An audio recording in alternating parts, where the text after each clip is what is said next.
너무 흔해서 북성 밝기 별이 그냥 밤하늘 올려다보면 그냥 그 정도의 별은 흔하다는 얘기죠. 구름이 딱 갈라지는 순간 저는 알았어요. 평생 이것보다 더한 장관은 보지 못할 것이다.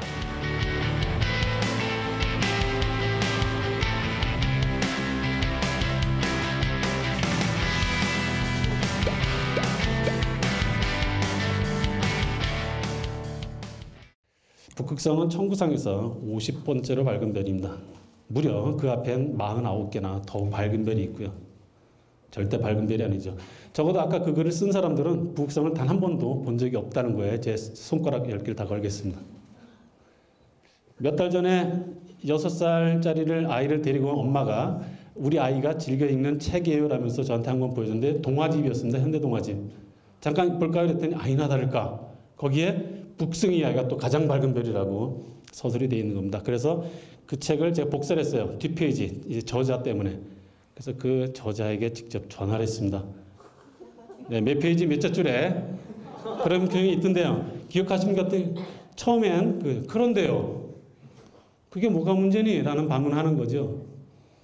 북성 본 적이 있습니까? 했더니 글쎄요. 본 적이 일단 잘 모르겠는데요. 확실하게 기억을 해보십시오. 본 적이 있습니까? 본 적은 없는 것 같아요. 그렇지만 북성이 당연히 가장 밝은 별 아닙니까? 예, 천구상의 50번째로 밝은 별입니다. 그렇게 안 읽은 것 같은데 바로 이제 그 동화 작가도 앞에 있던 그런 지문들을 읽고 성장을 한 거예요.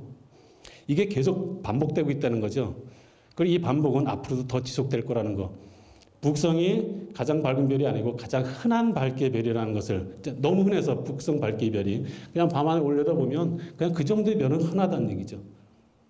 그러니까 어느 게 북성인지 알 방법이 없어요. 정확하게 북두칠성과 카시오페를 찾아내서 계산하지 않으면 별쟁이들도 직관적으로 저거라고 찍기 힘들 만큼 북성은 평범한 별에 불과하다는 거죠. 그러나 저렇게 글을 통해서 읽는 많은 분들은 북성이 그냥 밝은 별이라고 이제 생각을 한다는데 문제가 있습니다. 북성은 절대 밝은 별이 아니고, 자 여기 보면 금성하고 시리우스 중에 어느 게 더 밝아요? 금성하고 시리우스 중에 시리우스가 더 밝아요. 자, 요즘 서쪽 하늘, 여기 지금 바깥이 내다보이지 않는 것 같은데 요즘 서쪽 하늘에 굉장히 밝은 별이 하나 있습니다. 굉장히 밝아요. 그래서 사람들이 자꾸 물어봐요. 저한테 카톡도 오고 문자도 옵니다. 지금 서쪽 하늘에 엄청나게 밝은 게 있다. 뭐냐? 금성이죠. 뭐 이렇게 답장 보내요. 와, UFO인 줄 알았어요. 인공위성인 줄 알았어요. 그렇게 얘기합니다만, 자, 얘는 일단 여기서 이 지문에 보면 탈락이죠. 얘는 탈락입니다. 왜냐하면 행성이니까. 항성이 아니고 행성이니까. 스타가 아니고 얘는 플래닛이니까. 밝은 별 중에는 역시 시리우스가 으뜸. 얘는 겨울별이기 때문에 요즘부터 이제 보이기 시작을 해요. 자, 어쨌든 그렇습니다. 이런 가장 간단한 상식부터 우리 일반인들의 이제 가지고 있는 이제 고정관념 그런 것들이 있죠. 우주를 보는 눈은 맨눈이 가장 좋아요.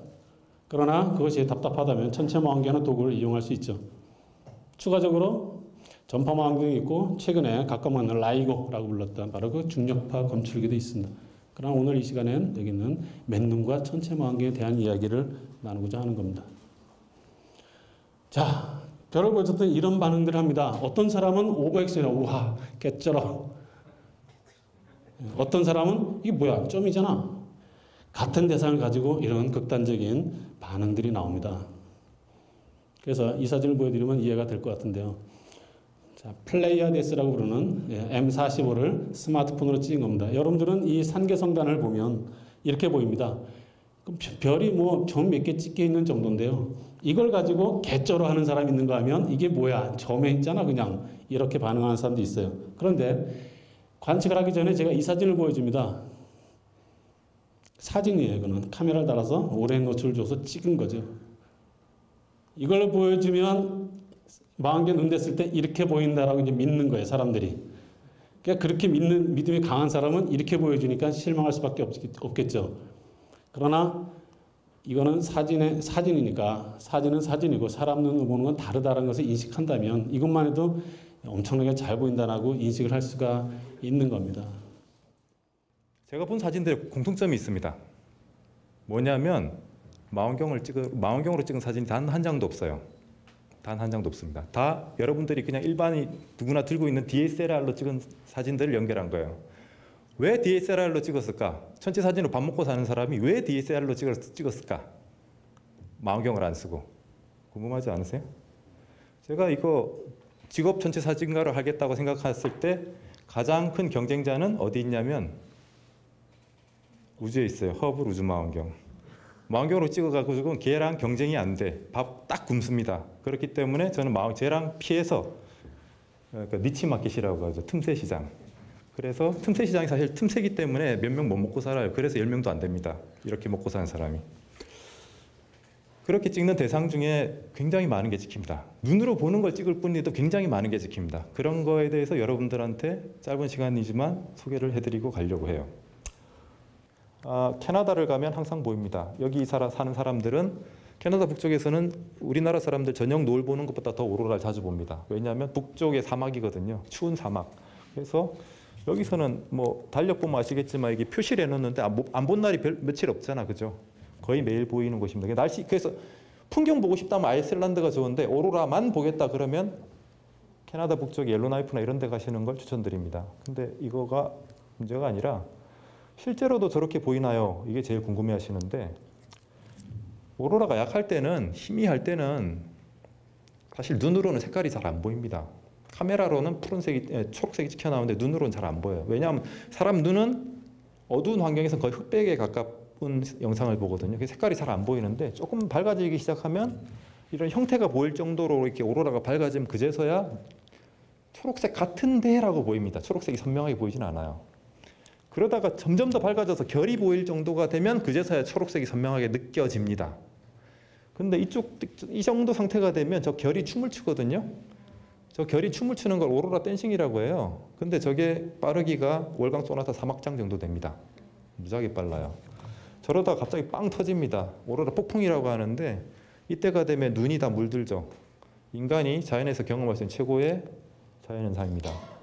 이때 제가 찍은 게 30초 간격이에요. 밤하늘 전체를 빛이 가득 채우면서 막 요동을 칩니다. 그 밑에서 있다고 생각해 보시면 빛으로 샤워하는 느낌을 한번. 이게 제가 평생 봤던 오로라 중에 탑3입니다. 탑3. 탑3예요. 이게 오로라 헌터라고 다큐멘터리 보신 분 있을 텐데 그 다큐 작업하러 가서 열흘 동안 있었는데 다큐팀 있는 열흘 동안 저렇게 센 오로라가 한 번도 안 터졌어요. 그래서 귀국하는 날짜 되니까 비행기 타고 가야 되잖아요. 비행기 타기 2시간 전에 비행기표를 취소합니다. 그래서 저는 100만 원을 독박을 썼는데 저 혼자 봤어요. 그날 밤에 터졌거든요. 그래서 확실히 착하게 살면 저렇게 좋은 일이 생깁니다. 오로라를 볼 때 여러분이 정말 좋은 오로라를 봤다라는 걸 알려면 핑크색을 봤냐 안 봤냐를 물어봐요. 저 핑크색이 가장 밝은 오로라의 가장 밝은 부분이 핑크색으로 빛납니다. 선명한 핑크색이 돼요. 그래서 저걸 보면 졸업해도 됩니다. 저 눈이 이렇게 하얗게 물든 걸 보실 수 있을 거예요. 이건 15초 간격입니다. 심지어. 그리고 이걸로 제 책 표지를 쓸 수 있었죠. 넘버 3. 이게 평생 봤던 오로라 중에 넘버 2입니다. 넘버 2.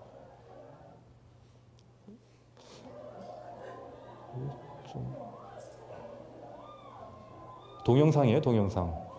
저렇게 빨리 움직일 거라고는 상상을 못 하셨죠? 오로라가 밝아질수록 빨라지는데 저렇게 막 핑크빛이 보일 정도가 되면 파르르 떨리는 수준이에요. 널널거리는 정도가 아니라 파르르 떨립니다. 이때가 되면 정신이 없죠.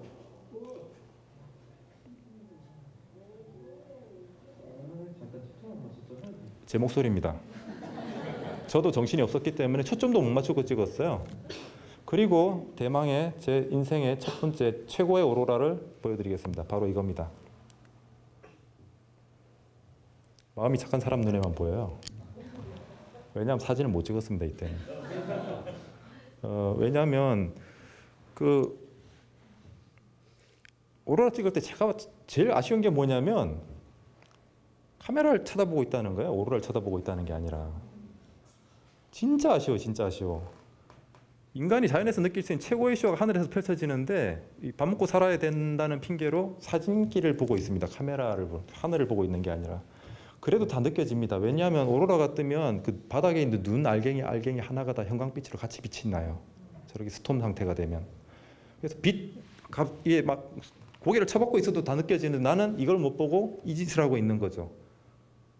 그게 진짜 그게 억울했는데 이때는 그 오로라 폭풍이 이미 예고된 상황이었어요. 태양에서 병고가 있어가지고 흑점이 폭발하는 바람에 대규모의 입자들이 막 날라와가지고 이날은 폭풍입니다라고 예고된 상황인데 그날 하필이면 비가 왔네. 그래서 포기했는데 갑자기 구름이 싹 갈라지면서 뭐가 빛이 싹 꽂히기 시작하는데 이때 감이 왔어. 평생 나는 이런 장관을 다시는 못 볼 것이다라는 그런 느낌이 딱 오잖아요.